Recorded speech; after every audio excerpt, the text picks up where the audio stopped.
this wonderful evening together. It's been great hearing all this poetry.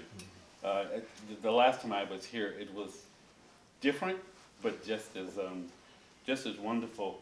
Um, I am going to give a little bit of context before I share my three poems. So bear with me. I promise I'll get to them. But I feel that I have many roots, and that although I was a kid during the Black Arts Movement, um, it's definitely one of my thickest roots. You know, the Black Arts Movement that had a profound influence on me as a child. I stole a book. I stole a book called 3,000 Years of Black Poetry. And it was in that book that I was introduced to Gwendolyn Brooks, to Amiri Baraka, to Nikki Giovanni, and so many other greats. And I feel very fortunate that I got to work with all of those poets as an adult. And that book had a profound influence on me. And it was in that book that I was introduced to Gwendolyn Brooks, and when I got to know her, I used to tease her all the time that it's her fault that I became a poet. At the same time, around the same time that I stole that book, going to school here in San Francisco, the Black Panthers were distributing outside of my high school, so that was another route, that was another big influence.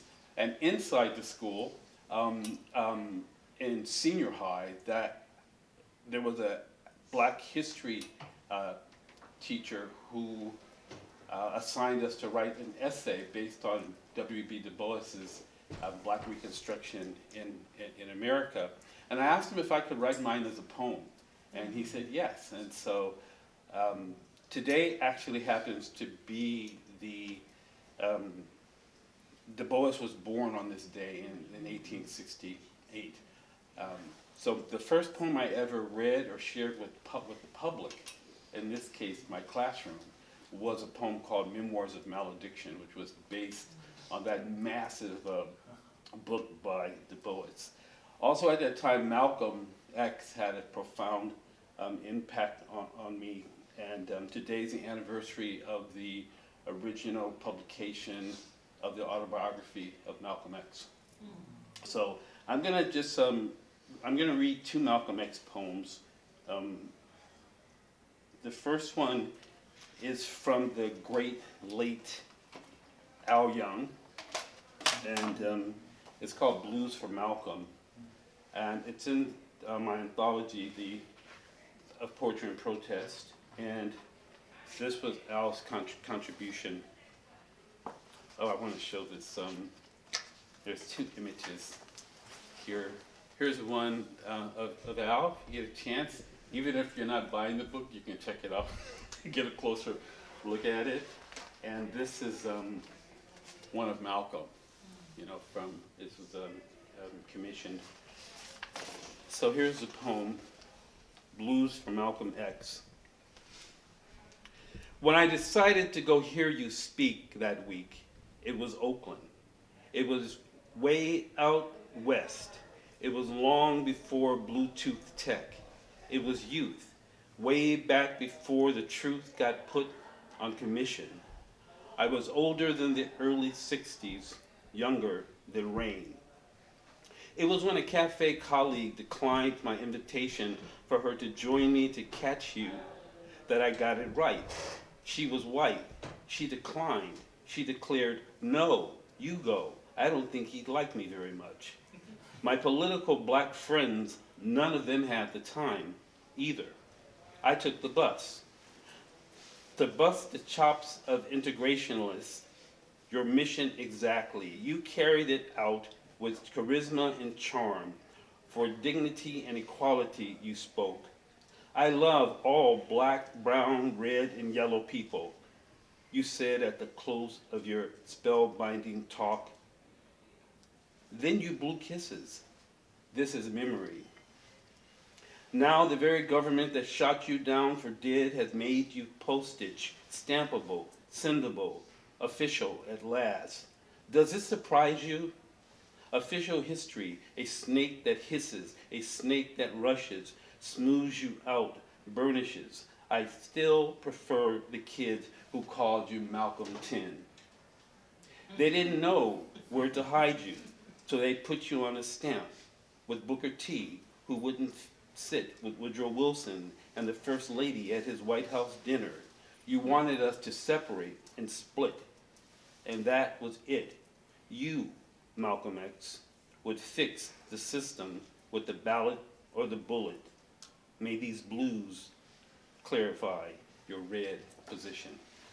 Al And so many moons ago, I also wrote a poem on Malcolm X. It's called Malcolm is About More Than Wearing a Cap. And it's in my second book, The Armageddon of Funk. Let's see here. I haven't read this in quite a while.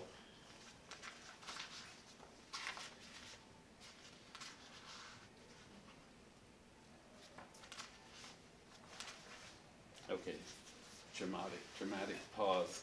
Malcolm is about more than wearing a cap. The problem is not the letter X or the myriad of emblazoned caps, even when worn backward by white boys. When Arsenio sports a rhinestone-studded X to match his Armani suit, I see Malcolm emasculated by fashion, as if X symbolized the new NBA team challenging the Pistons, Cavs, and Bulls, their jerseys blinking, "Buy American," with every slam dunk sponsorship. Then a sandwich is named Sandwich X, and a four-wheeler is named Bronco X, until the substance of X is X'd out. $1 for every X on a cap can either make a multimillionaire or hopefully help pay for a revolution. A cry we hear these days almost as much as we see X's in America where all is commodified. Will X stand for change or changing what America wears? As ruling designers alienate the Malcolm from the X, separate the meaning of Malcolm from the punctuated power of X. To Malcolm is to do. Your cap is clean, but Malcolm is about more than wearing a cap. Your horn rims impress, but Malcolm is about vision. Your t-shirt is down, but Malcolm is about taking over. Your enemies will also wear the X, sell the X, sex the X, film the X, praise the X, record the X, raise the X, patronize and buy the X. Your enemies will never Malcolm the X. Only we can Malcolm the X.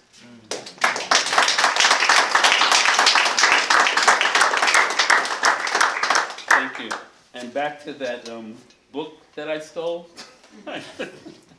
One of the poets in that volume, 3,000 Years of Black Poetry, was Bob Kaufman.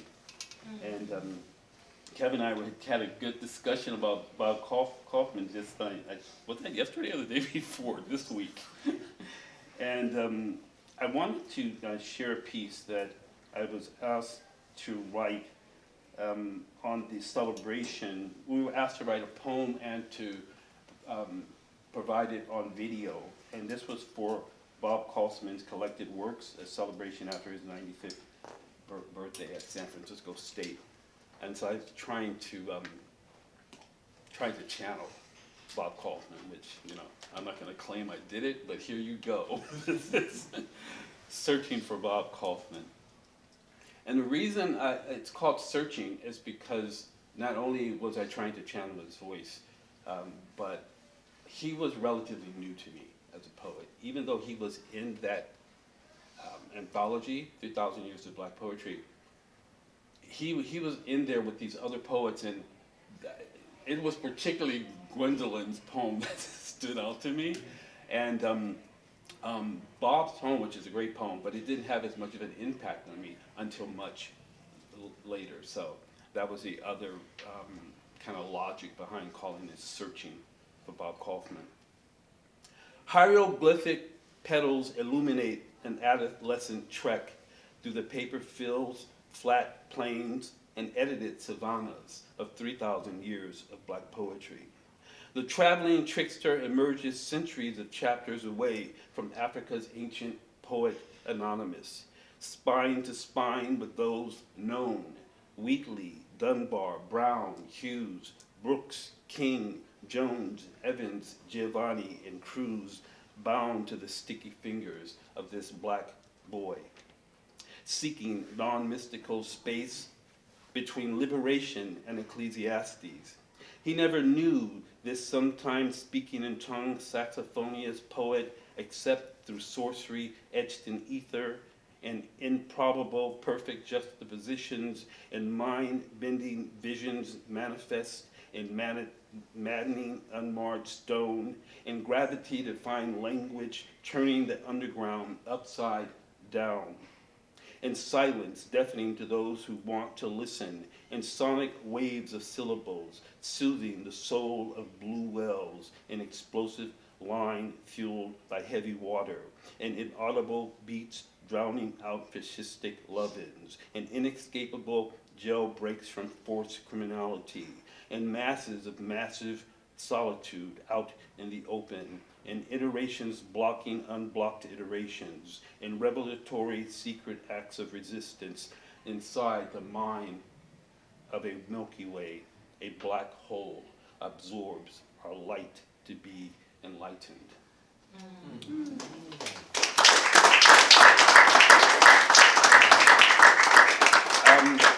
This is unscheduled, but I'm going to read one more just to kind of end on a different note. And this is called Duke Checks Out Ella as she sketched like that. It is dedicated to the poet Quincy Troup. When Ella starts scatting, she magnolia planted beside Duke playing that tonal Ouija board, and he swings her that slick startled woman, you too bad, intonation. When the Duke do that, survival becomes a god to marvel at, even as the creator of Mount Kilimanjaro. Survival transmuted from sanctimonious sanctioned genocide to African angels swinging that singing like a trumpet made of clouds and lightning, toppling walls in a way that can only be called biblical, metaphysical, in the umbilical between heaven and Hades, where the devil is an angel stringing sounds that defy atrocity. When Ella starts scatting, and in an approaching layer of time, Nina Simone wells of four women after Lady Day casts southern light in a bright. Nina Simone wells of four women after Lady Day casts southern trees in a bright white light that not only dreamingly signaled death, but was death. And we are majestically resurrected by Mahalia. A miracle happens, continues to happen, more than a mere resurrection, a triumph over inhumanity. When Ella starts scatting because the trumpet man Armstrong momentarily, then momentously forgot his words and spontaneously started this ingenious tongue, and James Brown put horns and strings and funk and things, all a primal, electrified scream, all in the same thing, thing, thing, thing, thing. And Papa's Got a Brand New Bags tells us it is never ending, always something new and penetrating the old, like that digital ripping off of the G-Father's analog riffs by the hip-hopping Cab Callaways of today. A ghettoized tribute to his funkinosity, to global tenacity, to the Yoruba way that lives in every beat and be no created by our creators when Ella scats like that.